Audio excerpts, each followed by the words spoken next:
This could very well be the last or next to the last video I take this year.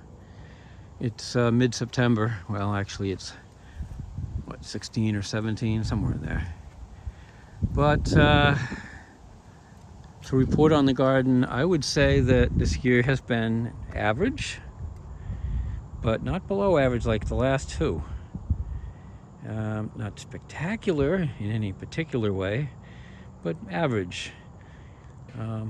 I think my neighbor may have done better, but she put a lot more time into it, so I can't blame her garden for doing better. We've been getting lots of Swiss chard. We've not picked lately. I've got to do that today. That stuff's looking great. Olives, I think it is. The plants that are in these pots, some have been pulled out, some are ready to be pulled out. Most of the cucumbers and stuff have been picked and eaten. Looks like there's one down here. Just a little one. It's not going to get much bigger with wimpy as things are. I got a bunch of little dinky ones. So if I see some oddballs like that, I'll pick them right on here. But not too much of cucumbers growing. We've had our share though. I can't complain. We've got enough cucumbers and enough tomatoes by far to say that that was worthwhile. So the plants are dying away here. And in most cases, there's nothing much on them. But I keep picking off what is worth picking off. Some of these have split. Previous ones have split because of rain that we got, quite a bit of rain. Is very happy. I haven't been deadheading them at all. That's bad. Shame on me. Very happy marigolds.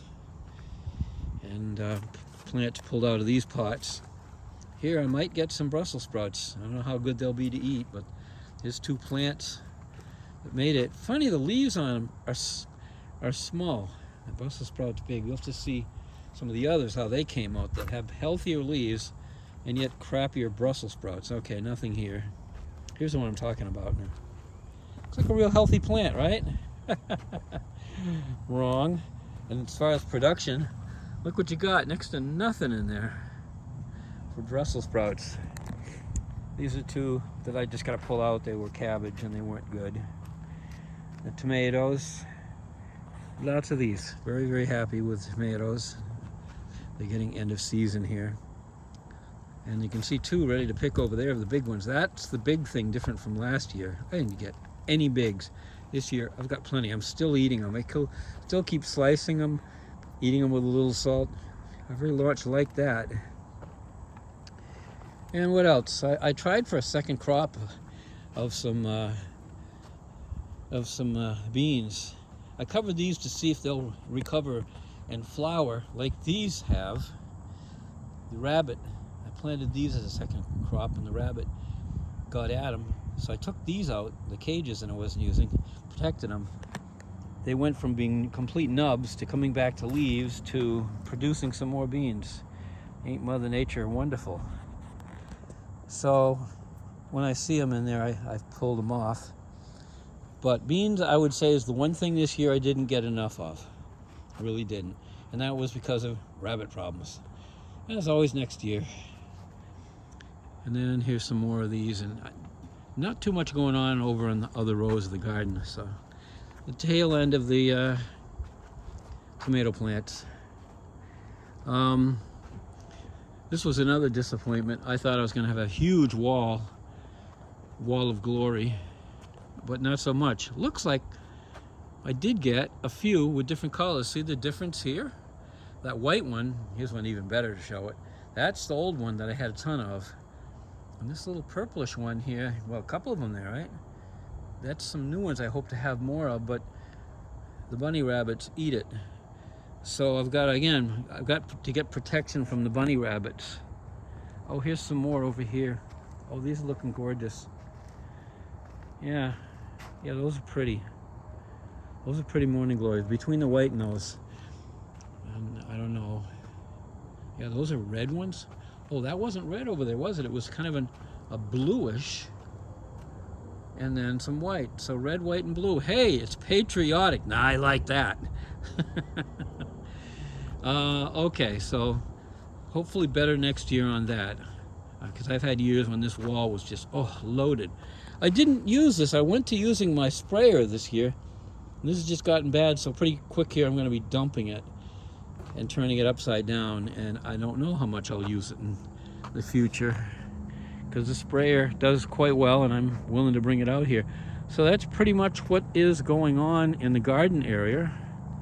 Didn't put too much there. What was there didn't produce too much. I think I might have gotten 1 or 2 cucumbers there and not too much else. And I didn't pick this. I should have picked some of this, and I just didn't. It just grew and grew. Judy never comes out to get it, and I keep meaning to pick it and snip it and put it there and make her use it. Okay, let's go outside the garden to the garden outside the garden, which was the biggest part of the experiment. It was absolutely shown to me that those rows behind this one here are pretty useless. They're not worth planting anything major into. The soil's okay, but it's just not worth it. I could probably, in fact, move this here to right here, this row. Move everything up and just use that half of the garden. I could probably do that and it would work out well. Or plant stuff in here, one or the other. So note to self, future Scott, next year. Okay, so what else is going on here? Go look out here and see how this is looking. This was definitely a very, very productive part of the garden here.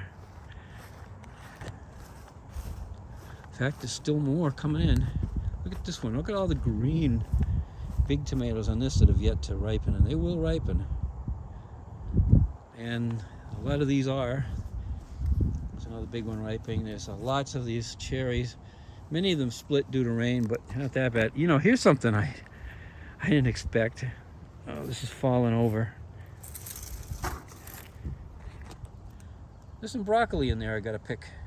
And these are subshoots, not the main ones. And they got big. So I gotta pick those.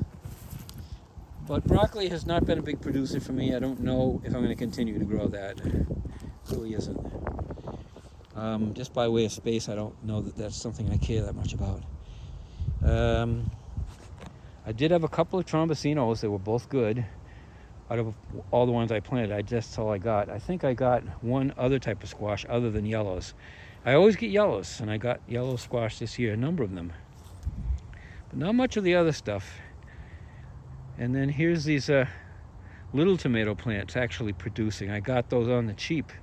The end of the season, went down to Demers, and they had them, instead of, you know, the 6 plantlets for $4.50, they had 6 plantlets for $1.50. How could I go wrong? So took them back here and found them a home, and they are producing. I see another tromboncino, but I don't know that it's really gonna get there. Where is it? There it is. I don't know if it'll get there or not, but you can see these are those 2 pots there are those, you know, what do they call them? Damn it. Patio? Yeah, patio. That's the name I was trying to think of. Patio tomatoes. Look at the size of those 2 on the bottom. Well, they almost look like pretty big ones. So there's still quite a few tomatoes out here, even if I have to pick them and bring them aside, that will end up ripening. So tomatoes have been a big hit this year once again, like they normally would be. You can see that some have got to pick. Everything else is pretty quiet at the moment. There's not much of the cucumbers or any of the other stuff coming in. And in fact, most of these patios, well, this patio is doing a little bit. There's 2 of them on there. I think if I'd had those out early, maybe they'd be producing more. Now, we have a surprise appearance. Let's see if anything's actually happening. This is the unplanned garden, if you will, the wild garden. I planted, by the way, 2 of 10 bulbs I got for the Japanese wonder plant, Mirabilis. And it's yellow. And the other one's yellow too. Now, not that I hate the idea of this flowers here. I was hoping for some color. No such luck. Well, look what, you know, it kind of grew up here. And I think this is a cherry tomato, and I suspect it's those oval-shaped ones that are sweet and nice. I've been watering it anyway. When I come around to water, I dump some water here. I haven't seen anything come to fruition though. I haven't seen any tomatoes appear yet, but it's been flowering. You can see it's been flowering. There's some flowering right there. I'm looking at this, another couple places it was flowering, but I don't know. It's probably too short. The sun is not able to do it. I think it's gonna just kind of keel over and die. It was lucky to emerge from this anyway. It was obviously from the seeds, from some stuff from last year that I just dumped underneath there. I might do that again this year. Purposely, just take a whole bunch of the tomatoes and the rotten ones, just collect them and make a hole, and put a bunch of them in a hole or two or three, and then just let them sprout all on their own. Never know. One year I actually did get a few tomatoes that way, and I think that's pretty much it as far as anything to report. It's been a lush lawn this year. It didn't get super hot and dry out. And other things have grown well also. So I'm not going to tour all around the place. I'll just say goodbye till this time, and maybe till next year. You'll see how my patriotic my patriotic morning glories do. The wall of glory. Ah, yes. See you later.